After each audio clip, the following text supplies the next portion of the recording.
It always happens the same way. You sit down, you exhale, and before you've said a single word, a paw lands on your hand, softly, like it was placed there on purpose. Because it was. Most people see this and think, he wants something. A walk, a snack, a belly rub. And sometimes, yes. But researchers who study canine behavior have started paying attention to the way dogs do this. The pressure, the timing, the stillness that follows. And what they've found is that your dog isn't just asking for something. Your dog is saying something. And it's not what you think. Here's the thing nobody says out loud about owning a dog. Sometimes, the most overwhelming moments aren't the big ones. The zoomies, the greetings at the door, the ridiculous joy of a dog who hasn't seen you in 8 hours and acts like you've returned from war. Sometimes, it's the small ones. A paw on your wrist while you're reading. A paw on your thigh while you're staring at nothing. A weight that says, without any fanfare, I'm here. I noticed you. And in those moments, something happens that you can feel but can't quite explain. A softening, a settling, a sense of being known by a creature who doesn't speak your language but somehow speaks you. It turns out, science has been trying to explain that feeling, and what they've found is more layered and more moving than anyone expected. So why does your dog actually do this? Not poetically, mechanically. What's driving the paw? There are at least 3 distinct things happening, and they often occur simultaneously. First, learned communication. Behavioral analysts call it manding. Your dog discovered, probably by accident as a puppy, that placing a paw on you produces a response. You looked over, you touched them back, you spoke softly. The behavior was reinforced, so it was repeated. This is real, and it matters, but it's only the surface. Second, a carryover from infancy. Puppies knead their mother's body with their paws to stimulate milk flow. It's one of the first coordinated physical actions a dog ever takes, and it's wired to comfort, warmth, and safety. That motor pattern doesn't vanish, it evolves. Third, and this is the one most people miss, the paw placement itself is a signal. Norwegian canine ethologist Turid Hogas identified paw lifting as one of over 30 calming signals dogs use to de-escalate tension and communicate non-threat. A paw offered low and soft isn't a demand. In the grammar of canine body language, it's closer to a whisper. It says, I am not a threat, I am with you, I am yours. Those 3 things, the learned habit, the infant echo, and the social signal, are all happening at once, and they're just the beginning. But knowing what it is doesn't tell you what it means, and that's where it gets remarkable. In 2012, researchers at Goldsmiths, University of London, set up a deceptively simple experiment. Deborah Custance and Jennifer Mayer placed dogs in a room with 2 people, the dog's owner and a complete stranger. One person would cry, the other would hum or talk normally. Then the researchers watched what the dogs did. Here's what most people would expect. The dogs would go to their owner, their person, their source of comfort. But that's not what happened. The dogs approached whoever was crying, owner or stranger, and they did it with a specific kind of body language, submissive, gentle, and oriented toward contact, nuzzling, licking, placing their body against the person. They weren't seeking comfort, they were offering it. And they were offering it to someone they had no bond with, no training history with, no reason to approach, except that the person was in pain. Your dog doesn't go to the crying person because they're confused. They go because they can't not. 6 years later, a team led by Emily Sanford at Johns Hopkins University pushed the question further. The study was called, and this matters, Timmy's in the Well, named after Lassie. 34 dogs were separated from their owners by a clear door held shut with magnets, easy enough for any dog to push open. Half the owners were told to cry and call for help. The other half hummed Twinkle Twinkle Little Star. Here's the result that stopped researchers. Roughly the same number of dogs opened the door in both groups, but the dogs who heard crying opened it 3 times faster. Average time to open the door when the owner was humming, 96 seconds. When the owner was crying, 23. And then the detail that reframes everything. The dogs who didn't open the door when their owner cried, the ones you might assume didn't care, actually showed the highest stress responses of all: pacing, panting, whining. Their heart rates were through the roof. They weren't indifferent, they were overwhelmed. They cared so much that their own distress paralyzed them. The dogs who didn't come running loved you just as much. They just couldn't hold your pain and their own at the same time.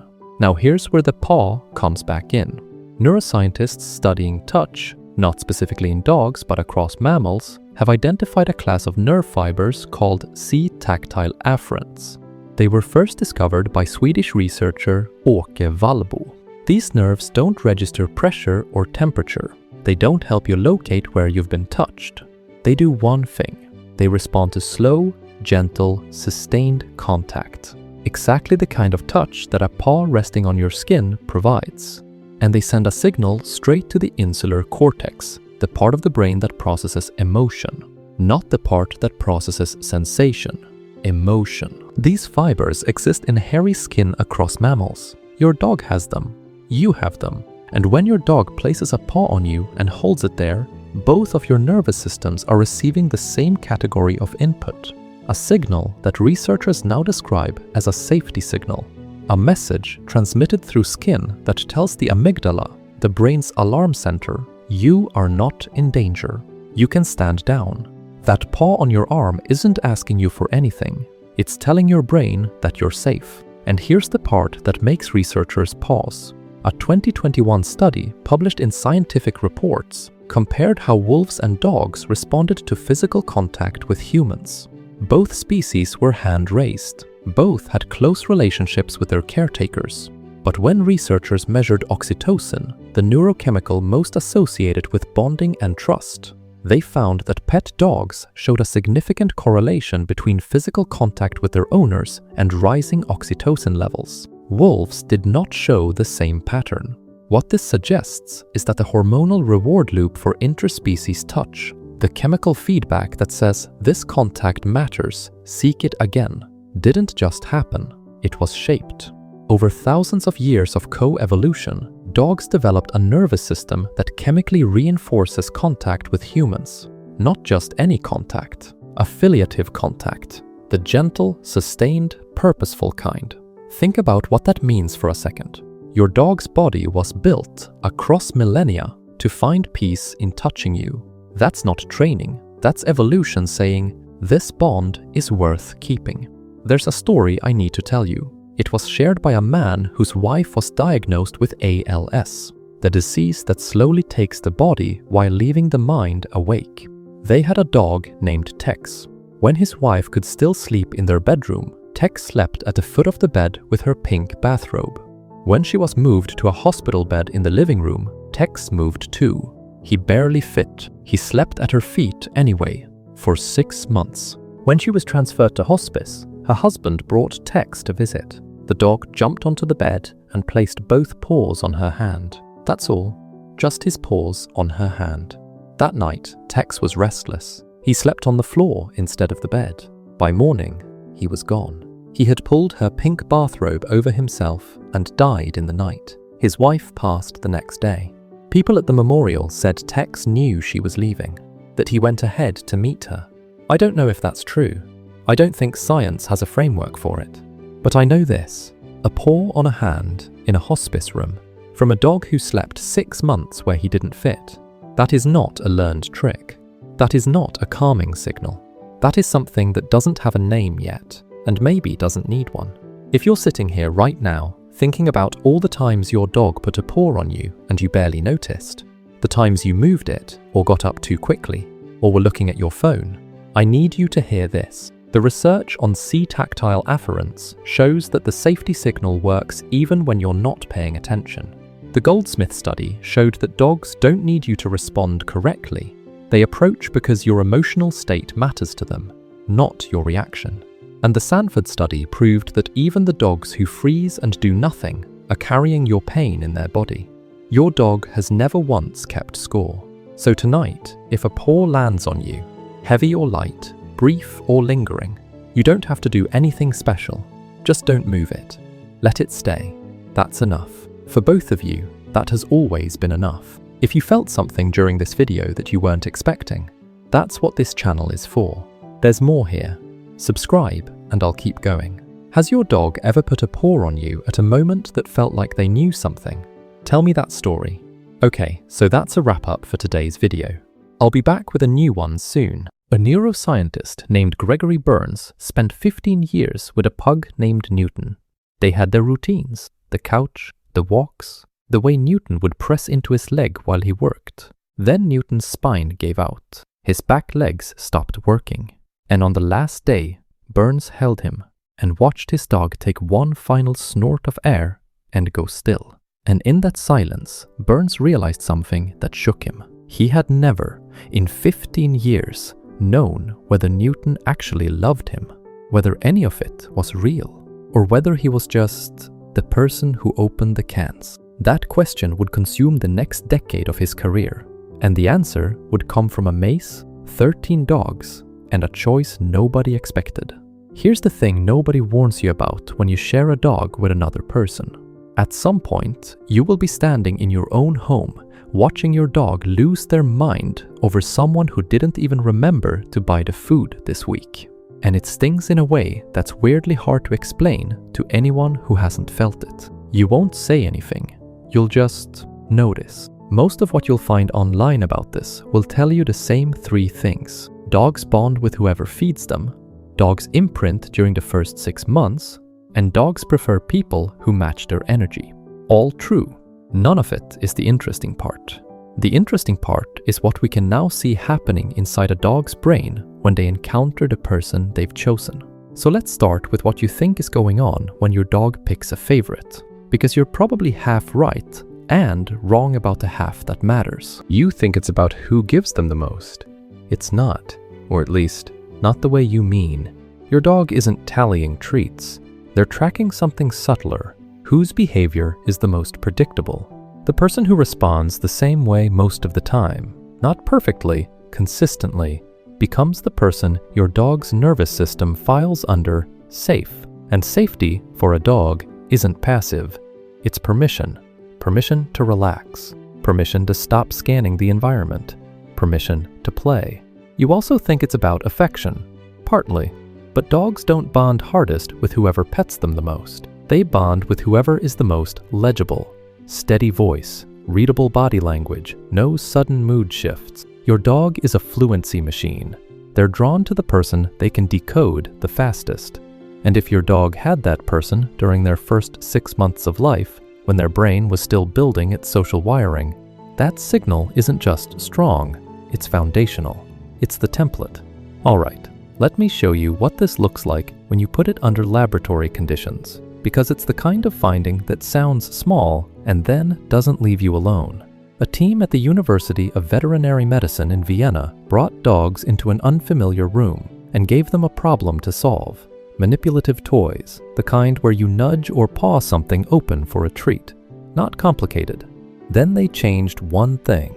Who else was in the room? When the dog's owner was sitting nearby, not helping, not speaking, just there, the dogs worked longer, tried more strategies, engaged more fully with the problem. When the owner left and a friendly stranger sat in the same chair, doing the same nothing, the dogs slowed down, lost interest, gave up faster. The stranger was perfectly nice. The dogs didn't avoid them, they just couldn't use them. A kind stranger's presence didn't give the dogs the same internal permission to be brave. Researchers call this the secure base effect. It's borrowed directly from human infant psychology. A baby won't explore a new room if their parent isn't nearby. Not because the parent is doing anything, because the parent's presence does something to the baby's nervous system, lowers the alarm, enables curiosity. Your dog's favorite person is, at the deepest level, the person whose presence makes them brave enough to engage with the world. You don't have to do anything. Sitting on the couch counts. Now, you might hear that and think, okay, so my dog's favorite person is basically a security blanket. Familiar, comfortable, maybe even a little boring. But here's where it gets strange, because this bond isn't just behavioral, it's chemical. And the chemistry behind it is something dogs appear to have developed specifically during domestication to use on us.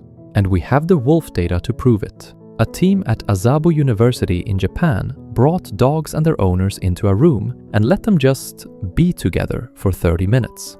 Petting, talking, hanging out. Before and after, they collected urine samples from both the dogs and the humans, which is exactly as awkward as it sounds, but the data was worth it. They were measuring oxytocin, sometimes called the bonding hormone, the same chemical that floods a mother's system during skin-to-skin contact with her newborn. Dogs who spent more of those 30 minutes gazing into their owner's eyes had significantly higher oxytocin afterward. But it wasn't one way. The owner's oxytocin spiked too. The dog's gaze triggered the human's chemistry. The human's softened behavior, the voice change, the reaching out, triggered the dog's. A loop, running both directions, getting stronger each time it fired. And this is the part I want you to remember. They ran the same protocol with hand-reared wolves. Wolves raised by people from birth, comfortable with humans. Wolves did not hold sustained eye contact with their handlers, and no oxytocin loop activated. Not in the wolves, not in the humans. This mechanism, this mutual gaze loop, doesn't exist between wolves and people. It doesn't exist between dogs and strangers. It evolved specifically in dogs during domestication, and it targets the exact chemical system that bonds a parent to a child. Your dog didn't learn to love you. They evolved to, and every time they look at you and hold your gaze for a beat longer than they need to, that system is running. Which brings us back to Gregory Burns. After Newton died, Burns adopted a shy, skinny terrier mix named Callie from a shelter. Then he did something nobody had done. He trained her to lie still inside an fMRI scanner, awake, unrestrained, no sedation, so he could watch her brain respond to the world in real time. Callie was the first. Eventually, the project grew to over 100 dogs. In 2016, his team ran the experiment that would finally answer the question Newton left behind. 13 dogs were trained to associate one object with food and another with verbal praise from their owner. Brain scans showed that in the majority of those dogs, the caudate nucleus, the brain's anticipation of something good center, responded to their owner's praise with equal or greater intensity than it did to food. Then came the maze, food down one path, their person down the other. 20 trials each. Most of the dogs went to their person, not all, but most. And the brain scans predicted it perfectly. The dogs whose caudate lit up brighter for praise were the same ones who chose the human over the food bowl, trial after trial. And then there was Ozzy. Ozzy, a short-haired terrier mix, chose food every single time. 20 for 20. Burns said, publicly and with a straight face, Ozzy was a bit of an outlier, but Ozzy's owner understands him and still loves him. Every dog runs this calculation differently. Some are Aussies, most are not. Okay, I want to talk directly to some of you now, because I know a portion of the people watching this video clicked it for a specific reason. You suspect, or you know, that you're not your dog's number one. You do everything. You are the one who shows up, and your dog still goes to someone else first. I need you to hear this, and it comes from the research, not from me trying to make you feel better. The secure base data shows that the person a dog orients toward most isn't always the person who does the most. It's often the person whose nervous system most closely matches their own. A nervous dog gravitates toward the calmest presence in the house, even if that person forgets to fill the water bowl. An anxious dog may attach to whoever is most predictable, not whoever is most loving. That's not a judgment of your effort. That's a nervous system finding a frequency it can read. And socialization timing matters enormously.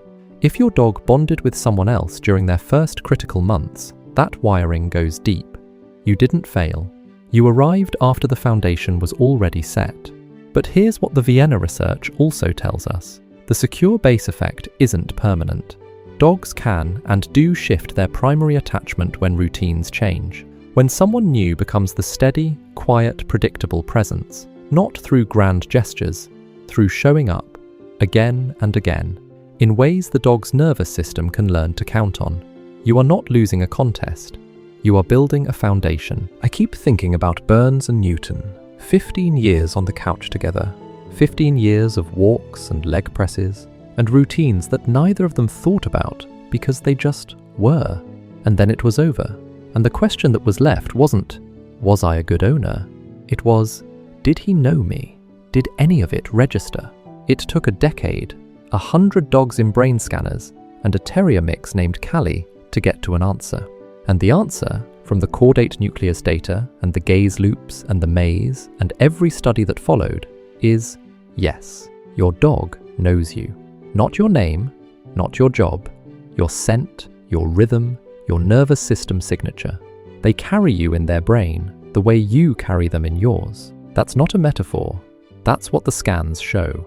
I want to hear this. What's the moment you realized who your dog's person was? Not the obvious stuff, the quiet, weird, specific thing. The way they position themselves during a thunderstorm, who they bring the toy to first, who they check on when they hear a noise. Tell me in the comments. I read these. Okay, so that's a wrap-up for today's video. I'll be back with a new one soon.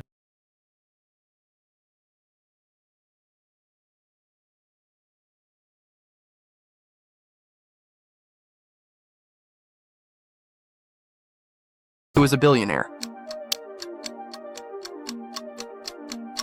You probably thinking it's number B, but you may be wrong. Take a closer look and search a clue in the details. I will give you a moment. The answer will be revealed at the end. Can you find the letter W? Now double tap the screen, just so I know you got it right. Third exam. What's the first app that shows up when you tap share and then more? I'm guessing it's the calendar app. Do you know when you follow me, my profile picture starts dancing? Fourth question. Press and hold the comment button, then pick a unique emoji.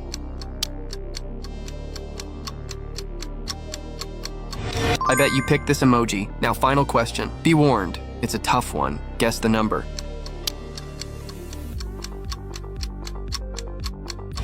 Post your answer in the comments. Answer to the first question. Person C is the billionaire. He's dressed simply, as many rich people prefer not to show off.